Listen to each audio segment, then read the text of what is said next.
Uso na naman nga ngayon ang ubot sipon sa mga bata. And last Thursday nga, inubo na naman itong si Lia, sinabayan na rin ng sipon. Medyo matunog yung ubo niya kaya nag-decide kami na ipa-check up na siya. Mahirap kasi talaga pag bata ang nagkakasakit. Lalo na yung ubo at sipon, struggle sa gabi pag natutulog na sila. Kung hindi baradong ilong, bigla na lang nagigising dahil sa ubo. Kaya bukod sa mga niresetang gamot, umorder ako sa Lazada nitong stuffy nose stick-ons. Actually, hindi ko talaga to alam dati kahit na user ako ng Tiny Buds. Tapos nakita ko yung friend ko sa Facebook na nag-post nito, effective daw sa anak niya, kaya dali-dali akong umorder para itry ko kay Lia. Wala kasing available sa Mercury malapit sa amin, kaya umorder na lang ako. Pero ang bilis naman dumating, 1 day lang. Sinabay ko na nga rin tong Sleepy Time Massage Oil kasi dati ko na rin tong ginagamit kay Lia. Kinagabihan nga niyan, ginamit ko na agad sa kanya, excited na nga rin siya. Nanood nga rin ako sa YouTube kung paano i-massage pag may ubo ang mga bata. Makakatulong daw yun para mas lumuwag ang paghinga nila.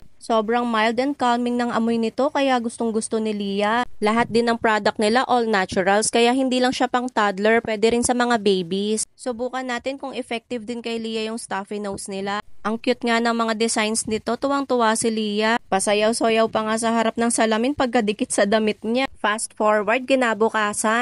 Good morning, little family. Good morning, little family. Sarap na ng tulog ni Lia dahil dito. Hindi masyadong ubo ng ubo. Happy sleep mo. O ayan, effective din sa amin. Hindi lang talaga siya pang babies, pwede rin sa toddler. Ganda na nga ulit ng gising ni Lia. Kung gusto nyo ring itry, ilagay ko na lang sa comment section yung link. Bye!